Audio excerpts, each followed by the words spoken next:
ওই জান্নাতি ব্যক্তিদেরকে ফেরেশতা গিয়ে তাকে এত সুন্দরভাবে স্বাগতম জানাবে, ওয়েলকাম জানাবে, খুশ আমদিদ বলবে।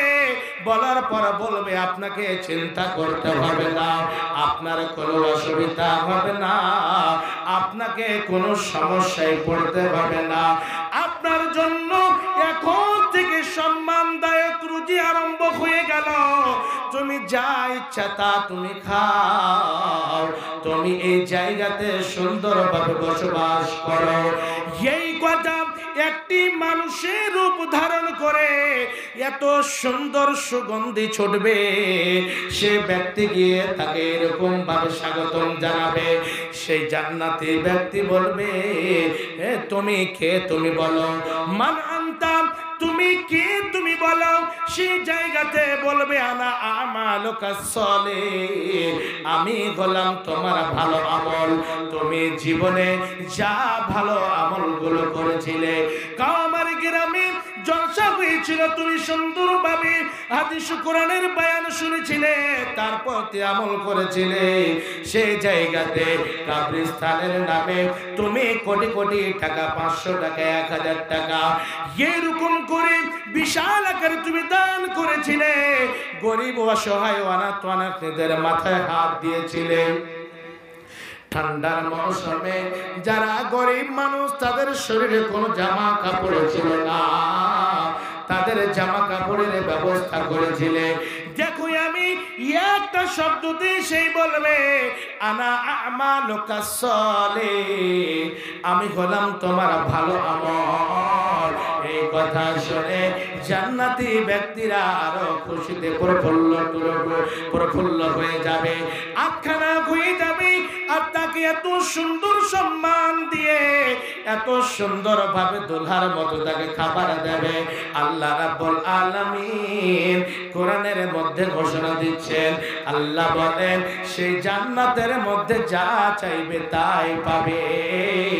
মন ইচ্ছা হবে আজকে আমি অমুক খানাটা খাবো, আজকে আমি অমুক ফল খানা খাবো, যে ফল আল্লাহ রাব্বুল আলামিন বলেন মা তাশতাহি আনফুসুকুম ওয়া লাকুম ফিহা মা তাদউন। আল্লাহ বলেন বান্দা তোমার মন চাহিত সমস্ত জিনিস দেওয়া হবে, যা ইচ্ছা ইচ্ছাকৃতভাবে তোমার জন্য ব্যবস্থা রাখা রয়েছে। তুমি জান্নাতে যাও, গিয়ে তুমি ওখানে খাও, ওখানে পান করো এবং খালিদিনা ফিহা আবাদা, সেই জায়গাতে তুমি চিরদিনের মতো থাকো। কাদের অবস্থা? যারা ডান হাতে আমলনামা পাবে, খুশিতে তারা এত আটখানা হবে। আর যারা জাহান্নামী হবে, যারা মুজরিম হবে, গুনাহগার পাপিষ্ঠ বান্দিরা, তাদের জন্য আমলনামা পিছন দিক থেকে বাম হাতে দেওয়া হবে। যখন বাম হাতে দেওয়া হবে, আল্লাহ রাব্বুল আলামিন কোরআনের মধ্যে বলছেন ওই সমস্ত মুজরিমেরা, ওই সমস্ত পাপিষ্ঠ বান্দারা বাম হাতে আমলনামা পাওয়া দেখে অজ্ঞান হয়ে যাবে, হুঁশ হারা হয়ে যাবে, কাঁদতে আরম্ভ করবে, আফসোস করে এত চিৎকার করে কাঁদবে, বলবে আল্লাহ আমাকে যদি আমলনামা না দেওয়া হতো, আমার যদি হিসাব নিকাশ না হতো, তাহলে সব থেকে ভালো হতো। এত আফসোস করবে, আফসোস করতে করতে আরো আফসোস করবে, আর বলবে আল্লাহ গো আমি ছিলাম একজন গ্রামের প্রধান, পঞ্চায়েতের প্রধান, আমি ছিলাম একজন এমএলএ, আমি ছিলাম একজন বাদশাহ, হালাকা আন্নি সুলতানিয়া। ওই জাহান্নামী ব্যক্তিরা এইরকম অবস্থায় পড়বে, এত আফসোস করবে, হাতের উপর হাত দিয়ে সে মুচড়াবে আর আফসোস করবে, হায়রে আমার বাদশাহী কোথায় চলে গেল, কিছুই কাজে আসলো না, এই অবস্থায় পড়ে গেলাম। এরকম আফসোস করে করে আবার বলবে মা আগনা আন্নি মালিয়া, আমার সাই সম্পদ টাকা পয়সা ধন দৌলত এত ছিল, আমি ভালো কাজে আমি খরচ করে নাই, আমি সব মন্দ কাজে আমি খরচ করেছিলাম বা জমা করে রেখেছিলাম। আমার যতটুকু সাই সম্পদ টাকা পয়সা ধন দৌলত বেঁচে আছে, আমার মরার পর কবরের মধ্যে আমার কিঞ্চিত পরিমাণ কিছুই কাজে আসলো না। আফসোস করে বলতে থাকবেন, আল্লাহ রাব্বুল আলামিন অর্ডার করে দেবেন ফাযাকাল্লাহু সুম্মাল জাহিম সাল্লু সুম্মা ফি সিলসিলাতিন যারউহা সাবউনা দিরাআন ফাসলুকু। আল্লাহ রাব্বুল আলামিন বলবেন, জাহান্নামের ফেরেশতাদেরকে বলবেন, ওরে জাহান্নামের ফেরেশতারা যাও যাও তাড়াতাড়ি করে যাও, তাকে ধরে নাও, এত মজবুত করে বেঁধে দাও, তার গলায় তক পরিয়ে দাও, পরিয়ে দিয়ে তাকে টেনে নিয়ে এসো। আপনি বলবেন মোল্লা সাহেব, জাহান্নামী ব্যক্তিদের কেন বেঁধে নিয়ে যাবে? আল্লাহ যদি চান তাহলে তাকে জাহান্নামে ঢুকিয়ে দিতে পারে, তবে জাহান্নামে তারা যেতে চাইবে না। কেননা যখনই আমলনামা বাম হাতে পাবে, সঙ্গে সঙ্গে বেহুশ হয়ে জমিনের বুকে পড়বে, এত ক্রন্দন করবে, আফসোস করে ক্রন্দন এত করবে, কেঁদে কেঁদে চোখের জলগুলো শেষ হয়ে যাবে। সে সময় আর চোখে জল থাকবে না যে চোখ দিয়ে জল বের হবে, চক্ষু দিয়ে রক্ত টপ টপ করে জমিনের বুকে পড়বে, এত ক্রন্দন করবে। তাদেরকে এই যে আল্লাহ রাব্বুল আলামিন বলবেন, ওই শয়তানদেরকে ধরে নাও, গলায় পাগলুগু, গলায় তক পরিয়ে দাও, তার গামছা লাগিয়ে দাও, টেনে তাকে জাহান্নামে নিয়ে যাও। আপনি বলবেন কেন তাকে টেনে নিয়ে যাওয়া হবে? আল্লাহ রাব্বুল আলামিন সূরা মুলকের মধ্যে ঘোষণা দিচ্ছেন, আল্লাহ বলছেন ইযা উলকু ফিহা সামিউ লাহা শাহীকাও ওয়া হিয়া তাফুর। আল্লাহ রাব্বুল আলামিন বলেন, জাহান্নামী ব্যক্তিদেরকে যখন জাহান্নামে নিয়ে যাওয়া হবে, জাহান্নামে যখন নিক্ষেপ করা হবে, জাহান্নামীরা জাহান্নামকে দেখে আর যেতে চাইবে না। কেন যেতে চাইবে না? জাহান্নামী এত রাগিত হয়ে পড়বে, যেন সিংহবাগ যেরকম ভাবে মানুষকে খেতে যায়, যেই রকম মানুষের প্রতি হামলা করে, একবার যদি সিঙ্গাল দেয়, একবার যদি চিৎকার করে, কেউ মানুষ বাড়ি থেকে বের হবে না। তা থেকে বিকট আকারে চিৎকার করবে জাহান্নাম, যেন গরম যেরকম ভাত রান্না করার সময় পানি গরম টকবক করে ফুটে, এরকম ভাবে এত রাগিত হয়ে উঠবে জাহান্নাম। এই অবস্থাতে আল্লাহ রাব্বুল আলামিন জাহান্নামকে রেখেছেন, জাহান্নামের লাগামগুলো ধরে কত কত ফেরেশতা ধরে আছে। ওই জাহান্নামী ব্যক্তিদেরকে কেমন করে নিয়ে যাওয়া হবে? জাহান্নামীরা যেতে যখন চাইবে না, আল্লাহ রাব্বুল আলামিন সূরা জুমারের মধ্যে ঘোষণা দিলেন, আল্লাহ বলেন বিসমিল্লাহির রাহমানির রাহিম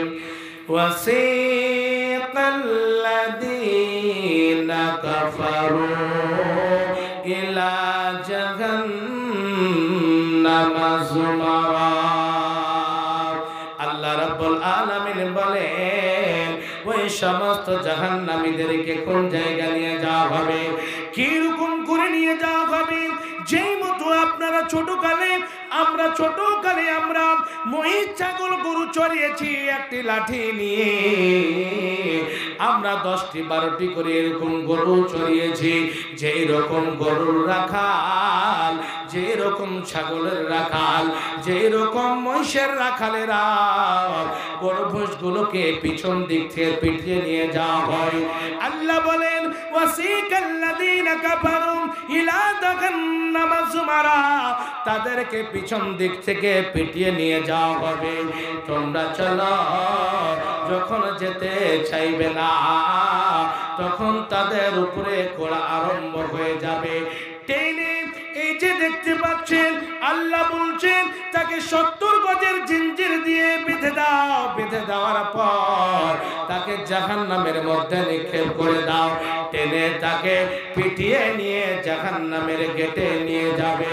আমার ভাইজান, আমার বন্ধু, জাহান্নামের গেটে কিছু ফেরেশতাকে আল্লাহ রাব্বুল আলামিন রেখেছেন। জাহান্নামের ফেরেশতারা যারা গেটম্যান দারওয়ান হয়ে দাঁড় হয়ে আছে, ওই ফেরেশতারা আপনাকে জিজ্ঞাসা করবে মা সালাকাকুম ফি সাকার, জাহান্নামে তোমাদের কেন নিয়ে আসা হলো? অন্য কোরআনের অন্য জায়গাতে কোরআনের মধ্যে আল্লাহ রাব্বুল আলামিন বর্ণনা করেন, সূরা জুমারের মধ্যে বলছেন যে তোমার কাছে কোনো কেউ আসেনি নাকি, কোন আলেমদের মুখে কোরআন হাদিস শুনলে নাকি, কোন আলেমেরা তোমাদেরকে জাহান্নাম জান্নাত সম্পর্কে বলে নাকি? সেই জাহান্নামীরা বলবে ক্বালু বালা, আমরা শুনেছিলাম, আমাদের বলেছিল, তবে আমরা তাকে মানিনি। এই অবস্থায় জাহান্নামের ফেরেশতারা জিজ্ঞাসা করবে হায়রে কপাল পোড়া, হায়রে তোদের সৌভাগ্য নয় কুভাগ্য, তোমাদের জাহান্নামে আসতে হয়েছে। এই জাহান্নামে তোমাদের খালিদিন ফিহা আবাদা, চিরদিন তোমাদের জ্বলন্ত আগুনে তোমাদের জ্বলতেই হবে। নারে তাকবীর! এই অবস্থায় জ্বলতে হবে। আল্লাহ রাব্বুল আলামিন জাহান্নামীদের এরকম অবস্থা করবে। বাপজান, আমার ভাইরা, সে সময় কেউ কাউরি হবে না, এক এক করে জ্বলতে হবে। তাই কি বলছেন? আমায় গাইতে দাও দয়াল, বাধা দিও না, মনের কথা বলতে দাও, জবান বন্ধ করো না, আমায় গাইতে দাও দয়াল, বাধা দিও না, মনের কথা বলতে দাও, জবান বন্ধ করো না, আমায় আলো নিয়ে যাও, অন্ধকারে রেখো না, অন্ধকারে রইল যারা, দুকল হারাইল তারা, অন্ধকারে রইল যারা, দুকল হারাইল তারা, হিদায়াতের আলো দিও, হিদায়াতের আলো দিও, গুমরাহিতে রেখো না, আমায় গাইতে দাও, জবান বন্ধ করো না, মনের কথা বলতে দাও, জান্নাত হাজির করবে যখন, খুশিতে মন ভরবে তখন, জান্নাত হাজির করবে যখন, খুশিতে মন ভরবে তখন, রহমান তোমার নাম প্রভু, রহমান তোমার নাম প্রভু, না উম্মিদ করো না, গাইতে দাও, জবান বন্ধ করো না, মনের কথা বলতে দাও, জবান বন্ধ করো না। জাহান্নাম হাজির করবে যখন, জাহান্নাম হাজির করবে যখন, হোশহারা হবে তখন। জাহান্নাম হাজির করবে যখন, হোশহারা হবে তখন। গফর তোমার নাম প্রভু, গফর তোমার নাম প্রভু, জাহান্নামে দিও না আমায় গাইতে দাও, জবান বন্ধ কর না, মনের কথা বলতে দাও, আমায় আলো নিয়ে যাও, অন্ধকারে রেখো না। আমার বাপজান, আমার ভাইরা, জাহান্নামীদের কি অবস্থা হবে? টেনে 70 গজের জিঞ্জির দিয়ে বেঁধে যখন জাহান্নামের মধ্যে নিক্ষেপ করবে, জাহান্নামের ফেরেশতারা তাকে জিজ্ঞেস করবে, তোমাদের কাছে কেউ ভয় দেখানেওয়ালা আসেনি নাকি? তোমাদের কাছে কোরআন হাদিস পৌঁছেনি নাকি? তুমি বলো। তোমার কাছে আলেম ওলামা কিছু বলেনি নাকি? বলো। সেই সময় মুজরিমেরা, পাপিষ্ঠ বান্দারা আফসোস করে সেই সময় বলবে, এসেছিল, তবে তাদের কথাগুলো আমরা প্রত্যাখ্যান করেছিলাম, আমরা সেই কথাই স্মরণ করিনি, সেই কথাগুলো ধ্যান করে আমরা শুনিনি, আমরা অন্তরে বসে নিইনি, আমরা সেই কথাগুলো আমরা সরিষার দানা পরিমাণ আমরা মূল্য দেই নাই। তার জন্য আজকে আমাদের এই জায়গাতে আসতে হয়েছে।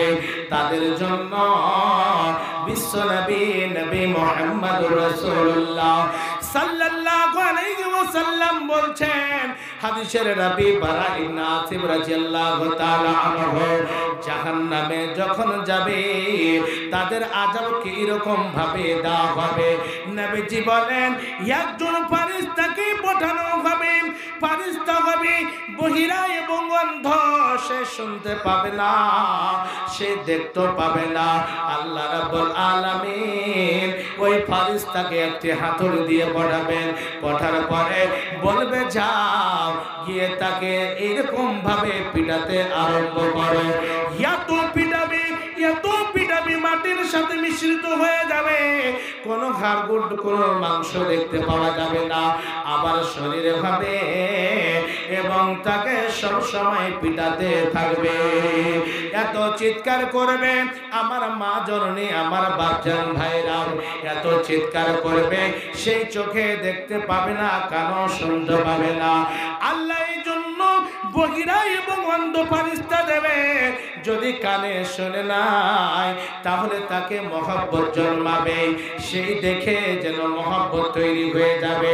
কানে শুনে এত কান্না করবে, চিৎকার করবে, এই চিৎকার শুনে তার যেন অন্তরের মধ্যে মহব্বত সৃষ্টি হবে। আল্লাহ পাকের নবী বলেন, তার জন্য আল্লাহ রাব্বুল আলামিন এরকম ফেরেশতা পাঠাবেন, সে শুনতে পাবে না, দেখতে পাবে না, ওই ফেরেশতা দিয়ে তাকে লোহার হাতুড়ি দিয়ে পিটাতে থাকবে। জাহান্নামটা কেমন হবে? বিশ্ব নবী নবী মুহাম্মদুর রাসূলুল্লাহ সাল্লাল্লাহু আলাইহি ওয়াসাল্লাম বলছেন, এক জায়গাতে নবীজি বসে আছেন, সাহাবায়ে কেরাম বসে আছেন, আল্লাহ পাকের নবী সাহাবারা একসঙ্গে বসে আছেন। হঠাৎ করে একটি ছোট আওয়াজ নবীজির কানে আসলো। সাহাবায়ে কেরামরা শুনতে পেয়েছে। নবীজি বলেন, ওরে আমার সাহাবীরা, ওরে আমার সঙ্গী সাথীরা, তোমরা বলো এই যে আওয়াজখানা পেলে, এ আওয়াজখানা কিসের তোমরা বলতে পারবে কিনা? সাহাবীরা উত্তর দিলেন, ওয়াল্লাহু আ'লামু ওয়া রাসূলুহু, নবী গো তুমি ভালো জানেন এবং আল্লাহ রাব্বুল আলামিন ভালো জানেন। আপনি জানেন এবং আল্লাহ রাব্বুল আলামিন ভালো জানেন। আবুল কালামের ছেলে হারিয়ে গেছে, খুঁজে পাচ্ছে না। আচ্ছা আচ্ছা, ছোট ছেলে না বড়? ছোট ছেলে। আবুল কালামের ছেলে একটি হারিয়ে গেছে ভাই। কোন জায়গাতে ছেলেটা যদি কান্না করে তাহলে স্টেজে নিয়ে আসবেন। আল্লাহু আকবার। ছেলে যে কয়টা আছে যে ভাই, মোটামুটি যদি 2-3 ঘন্টা হয়ে যায় তাহলে তো হয়ে গেল। তো যাই হোক, ছেলেটা হারিয়ে গিয়েছে, অনেক ভিড়। তো যদি কেউ পেয়ে থাকেন বা কোনো জায়গাতে কান্না করে, বা হতে পারে কোনো জায়গাতে ঘুমিয়ে গেছে, দেখেন যদি কোনো জায়গাতে থাকে তাহলে ওই আবুল কালাম ভাই পর্যন্ত পৌঁছে দেবে। তো সেই জায়গাতে আল্লাহ রাব্বুল আলামিন এরকম ভাবে জাহান্নামের মধ্যে এক এক করে নবীজি যে আওয়াজটা শুনলেন, সাহাবায়ে কেরাম শুনলেন। নবীজি যখন জিজ্ঞেস করলেন, দেখেন ভদ্রতা, চরিত্র, ব্যবহার। নবীজি জিজ্ঞেস করলেন, সাহাবায়ে কেরাম অনেক সময় নবীজি আগে কোনো কথা বলেছেন, সাহাবীরা শুনেছেন, তবে ওই কথাটি আবার দ্বিতীয়বার কোনো জায়গাতে যদি জিজ্ঞেস করতেন তাহলে সাহাবীদের বৈশিষ্ট্য দেখেন, একটি শব্দ বলতেন শুধু শিক্ষার জন্য, যে নবীজি এই কথাটা, এই প্রশ্নটি এর আগে করেছিলেন, উত্তরও দিয়েছেন, তবে এখন আবার করছে, হতে পারে এটা ছেড়ে দিয়ে অন্য কথা নবীজি বলবেন নাকি। তো সাহাবীরা চট করে বলতেন, ওয়াল্লাহু আ'লামু ওয়া রাসূলুহু, নবী গো আপনি ভালো জানেন এবং আল্লাহ রাব্বুল আলামিন ভালো জানেন। নবীজি বলে দিতেন। নবীজি জিজ্ঞাসা করলেন, সাহাবীরা এই কথার উত্তর দিলেন। তবে আরেকটি হাদিস মিসকাত জিলদে শানে কিতাবুর রুয়ার মধ্যে পাবেন, নবীজিকে জাহান্নাম যখন ভ্রমণ করার জন্য নিয়ে যাওয়া হলো, নবীজি গিয়ে যখন জাহান্নামের নিদর্শনগুলো দেখলেন, জাহান্নামের দৃশ্য দেখে, জাহান্নামের দৃশ্য বলা হলো, হাদিসের মধ্যে এসেছে তান্নুর শব্দ এসেছে, বা যাকে আমরা চুলহা বলি বা কলসি বলি, ওই মতো অবস্থায় ওপরটা হচ্ছে অল্প, নিচনটা হচ্ছে অনেক গভীর, এই আখার চুলার মতো এই এত গর্ত হয়ে আছে। গর্তটা কেমন ভাবে হবে? নবীজি বলছেন, ওরে আমার সাহাবীরা তোমরা শোনো, এই যে আওয়াজখানা পেলে আজ থেকে 70 বছর আগে পাথরের একখানা পাথর জাহান্নামের মুখে ছাড়া হয়েছিল, আজকে যেন জাহান্নামের তলায় গিয়ে পৌঁছেছে। আল্লাহ পাকের নবী বলছেন, আমি যখন জাহান্নামের গেটে যখন গেলাম, জাহান্নামের দৃশ্য দেখলাম, সেই জাহান্নামে সেই গর্তে এরকম দাও দাও করে আগুন জ্বলছে। সেই জাহান্নামের ভিতরে কিছু আমার যুবক ভাইরা, আমার এই যে ভাইরা উলঙ্গ অবস্থায় রয়েছে, আমার মা জনেরা এই উলঙ্গ অবস্থায় উভয় জাহান্নামের মধ্যে জ্বলছে। আমার ভাইজান উভয় জাহান্নামের মধ্যে দাও দাও করে আগুন জ্বলছে। আগুন যখন নিচন দিকে যায় তখন তারাও নিচন দিকে চলে যায়, আগুন যখন নিচন থেকে উপরে আসে তারাও যেন উপরে চলে আসে। এই অবস্থায় নবীজি জিজ্ঞেস করলেন, সঙ্গে সাথে দুইজন রয়েছে, এরা কারা? এরা কোন এমন গুনাহ করেছে এরকম শাস্তি দেওয়া হয়েছে? নবীজিকে উত্তর দেওয়া হলো, নবী গো এরা দুনিয়ার বুকে জেনা করেছিল, এরা হচ্ছে জেনাকার এবং জেনাকারিনী। তারা নিজের জীবনকে একটা পশুর মতো ব্যবহার করেছে, তার জন্য এরকম ভাবে তাদের শাস্তি দেওয়া হচ্ছে।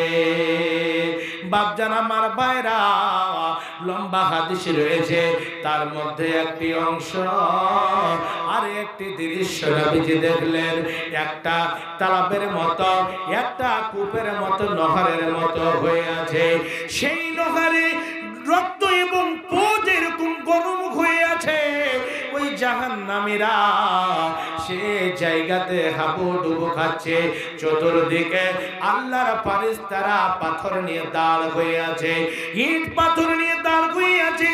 তারা যেন ওখান থেকে বের হওয়ার জন্য, কিনারায় আসার জন্য তারা এরকম ভাবে সাঁতার লাগিয়ে আসছে। এত বেকার চিৎকার করছে, এত কান্না করছে। নবীজি দেখলেন যখন তারা কিনারায় আসার চেষ্টা করে, তাকে এরকম ভাবে পাথর ছুঁড়ে মারা হচ্ছে। সেই পাথরকে আবার মধ্যস্থলে চলে যাচ্ছে।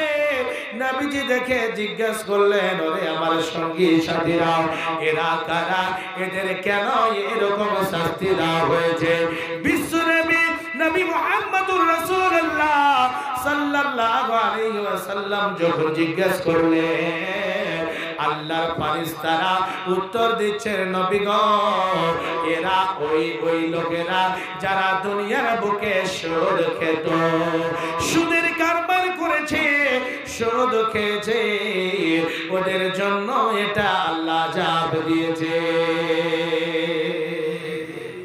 বাপজান, জাহান্নামীদের এত খিদা লাগবে খাবার জন্য, এত চিৎকার করবে। সূরা হাক্কার মধ্যে বলেন, আল্লাহ বলছেন ওই জাহান্নামীদের কেন জাহান্নামে যাওয়া হবে? তারা নিজে থেকে আফসোস করে বলবে, জাহান্নামে কেন তোমাদেরকে নিয়ে আসা হলো? সূরা হাক্কার মধ্যে আল্লাহ রাব্বুল আলামিন বলেন, ইন্নাহু কানা লা ইউমিনু বিল্লাহিল আযীম। আমরা আল্লাহর প্রতি কোনদিন ঈমান নিয়ে আসি নাই, আল্লাহর প্রতি ঈমান রাখতাম না। আল্লাহ কি জিনিস আমরা বুঝিনি। আমরা আমাদের বাপ দাদা, আমাদের চাচারা, আমার দাদারা, আমার পরদাদারা যা করেছে আমরা করে এসেছিলাম, আমরা আল্লাহর প্রতি ঈমান রাখতাম না। তারপরে দ্বিতীয় নাম্বার হলো ওয়ালা ইয়াহুদ্দু আলা তুআমিল মিসকিন। আমরা গরিব অসহায় ফকির মিসকিনদের খাবার দিতাম না। আমাদের ঘর বিল্ডিং ঘর তৈরি করে রেখেছিলাম, টেলস বিছানো ঘর, টেলস বিছানো আগনা। ফকির মিসকিন গরিব অসহায় দরিদ্র অবস্থার মানুষেরা আমাদের বাড়িতে প্রবেশ করতে দিতাম না ওদেরকে। কেননা ওরা হচ্ছে এরকম অবস্থার মানুষ, আমাদের টেলস বিছানো ঘর খারাপ হয়ে যাবে, বাড়ি খারাপ হয়ে যাবে, তাদেরকে খানা দেওয়া তো দূরের কথা, তারা ঢোকার জন্য সুযোগ পেত না। আমরা সেই সমস্ত গরিব মিসকিন ফকিরদের আমরা প্রাধান্য দিতাম না, তাদের খাবার দিতাম না, তাদের কোনো সহযোগিতা করতাম না। আল্লাহ রাব্বুল আলামিন বলবেন, বান্দা যাও যাও, তোদের জন্য খানা কি রাখা আছে? ওয়ালা তুআমুন ইল্লা মিন গিসলিন। আল্লাহ বলবেন, যাও, গিসলিন নামক তোমাদের জন্য খানা তৈরি করা আছে। গিসলিন কোন জায়গাতে এসেছে, কোন জায়গাতে জাকুম বলা হয়েছে। ওই জাকুম নামক ফল খিদার জ্বালে যখন চিৎকার করবে, খেতে দাও, খেতে দাও, খেতে দাও। বাপজান আমার ভাইরাও, আপনি বলবেন, আজকে যদি আপনার ছেলে খিদার জ্বালায়, আপনাকে আপনার ছেলের নতুন বিয়ে দিয়েছেন, 10 দিন পরে আপনার ছেলে আপনাকে ছেড়ে আলোক হয়ে গিয়েছে, জুদা হয়ে গিয়েছে, ফরক হয়ে গিয়েছে, তবে আপনার ছেলের বাড়িতে খাবার নাই, আপনার ছেলে যেন 2 থেকে 3 টাইম যদি খাবার না পায়, তাহলে মাকে যদি রাত সকাল থেকে বিকাল পর্যন্ত যদি পিটায়, বাবাকে যদি পিটায়, তবে মা বাবা তার কষ্ট দেখতে পারবে না। ছেলেকে লোক লুকিয়ে ভাবে বা বউকে যদি না দেয়, তবে নিজের ছেলে যে ছেলেকে নিজের মা পেটে রেখেছে, ছেলের যে দুঃখ বরদাস্ত করতে পারবে না, বেটাকে বলবে বেটা তুমি এসো অল্প করে কিছু খাবার খেয়ে নাও, তুমি মরে যাবে, সর্বনাশ হয়ে যাবে। ভাইজান, এটা হচ্ছে দুনিয়াবীর কথা। এমন একটি জায়গা আপনাকে যেতে হবে পরকালে, সেই জায়গাতে আপনার ছেলে আপনারা হবে না। আল্লাহ রাব্বুল আলামিন কোরআনের মধ্যে বলেন, ইয়াউমা ইয়াফিরুল মারউ মিন আখিহি ওয়া উম্মিহি ওয়া আবিহি ওয়া শাকিবাতিহি ওয়া বানিহি। আল্লাহ রাব্বুল আলামিন কোরআনের মধ্যে ঘোষণা দিয়েছেন, এমন একটা সময় আসবে রে বান্দা, তুমি শুনে রেখো, এমন একটি জায়গায় দাঁড় হতে হবে। এক এক করে যার প্রতি মমতা, প্রেম, প্রীতি, ভালোবাসা বেটার জন্য জান দিয়ে দিয়েছে, আপনার বেটা যদি কোনো জায়গাতে ভুল করে থাকে, আপনার ছেলের ভুলের কারণে যদি আপনাকে লক্ষ লক্ষ টাকা দিতে হয়,